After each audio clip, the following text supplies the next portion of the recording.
So the Democrats had their ninth primary debate last night in Las Vegas when they were asked about selecting a nominee at the convention later on this year.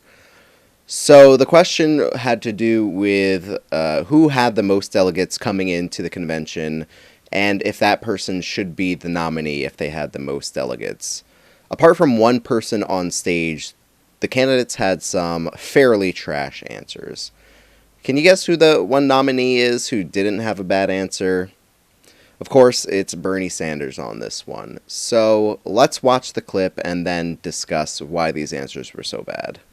We are at the end here. I got to let that one go.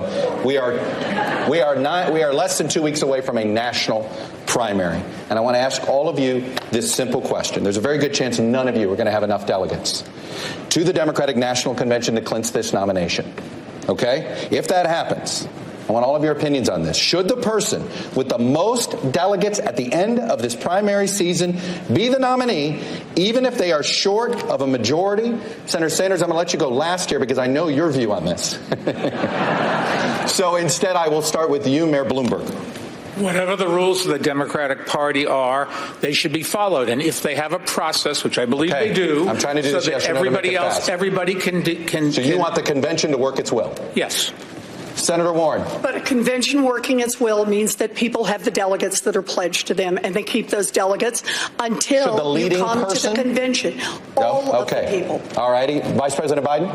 Play by the rules. Yes or no? Leading person with the delegates, should they be the nominee or not? No, let the process work its way out. Mayor Buttigieg? Not necessarily. Not till there's a Senator majority. Klobuchar? Let the process work. Senator Sanders? Well, the process includes 500 superdelegates on the second ballot. So I think that the will of the people should prevail. Yes. Thank you, guys. The most votes should become the nominee. 5 no's and a yes. So I first have to mention that I really dislike the questions where the person has like 5 to 10 seconds to answer the question. I feel like you're not able to give a full thought in that short amount of time, and Chuck Todd was rushing the candidates to give an answer for one reason or another. I think they were pretty close to the end of their time there and didn't want to go over. But that doesn't give you enough time to answer a question. Despite all of that, I think in the short amount of time that they did have, Bernie Sanders was the only candidate on stage who gave a sufficient answer. Every other candidate kind of spoke past the question, gave their own variation of their answer, and didn't actually answer the question, I would say. And the question was, should the person who comes into the convention with the most delegates be the Democratic nominee? Now, my opinion is that is a flat-out no. The answer to that is no, and I'll tell you why, okay? So, this happened back when Hillary Clinton was running against Barack Obama, and it's kind of happening right now with Bernie Sanders and Pete Buttigieg. So, back in the day when Hillary Clinton was running against Barack Obama, Hillary Clinton had more votes than Barack Obama, but less delegates, less pledged delegates than Barack Obama. And that's kind of happening right now. So, Pete Buttigieg has the most delegates right now out of any candidate, only by 2, but he has less votes than Bernie Sanders does. Bernie Sanders is leading in the popular vote of the 2 states that have voted. Despite having more people voting for Bernie Sanders, he's trailing in pledged delegates. Now, if we come to the convention and there's a candidate that has more votes than any other candidate, despite having less pledged delegates, the person who has the most votes should be the nominee. I'll say that again. If a person has less pledged delegates, but more votes than any other candidate, they need to throw their support behind the candidate that has the most votes. Okay? The same people who criticize that take on the matter should definitely not be the same people that say Hillary Clinton should have been the nominee despite having the most votes.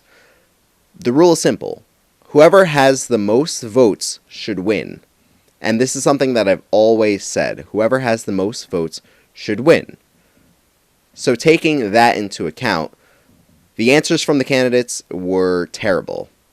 So essentially, in one way or another, the candidates stated that They should all go to the convention, and if they have delegates at the convention, they should be able to throw their support, behind whoever they want to. That was part of Liz Warren's answer. She said if you go to the convention with delegates, let the process work itself out, and the candidates could give their delegates to whoever they want to, which implies a person with or without the most votes, okay? Every other candidate said one version or another of let the process work itself out, apart from Pete Buttigieg, and I'll give him credit there. He said no, not necessarily, and then something that I couldn't hear because he was being cut off. But the process, the way the process works is if no candidate has a majority on the first ballot, all of the superdelegates come in, okay? And the superdelegates do not have any allegiance or loyalty to anyone except who they want to vote for, who they want to give their superdelegate vote to. It could be anyone, okay? It doesn't have to be any sort of leader in delegates, any sort of leader in terms of votes. It could be literally whoever they want to. The superdelegates can override the will of the people and vote for whoever they want to, which may likely be an establishment candidate.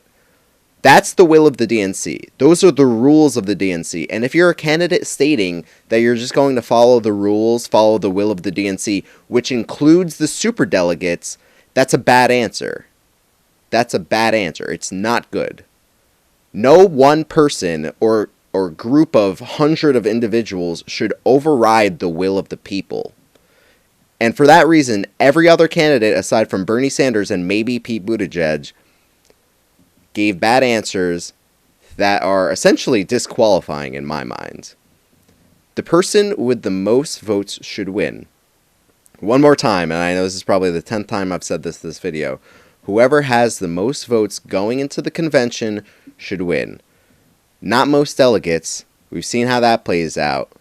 We've seen it when Barack Obama was facing Hillary Clinton. Despite having more votes, she should have been the nominee.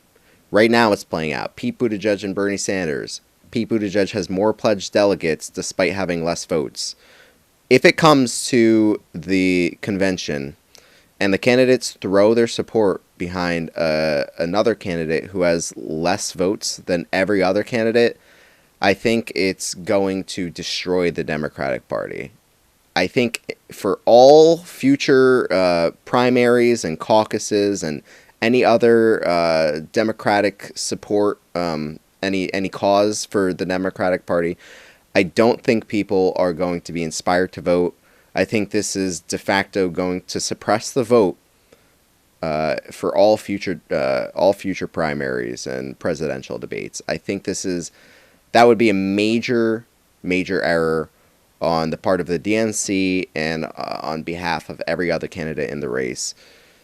I hope that's not the case. I hope we get to the convention and Bernie Sanders has the most pledged delegates so they can't do any of this trickery. But if it doesn't come to that, and even if it's not Bernie Sanders, whoever has the most votes, the candidates should throw their support behind.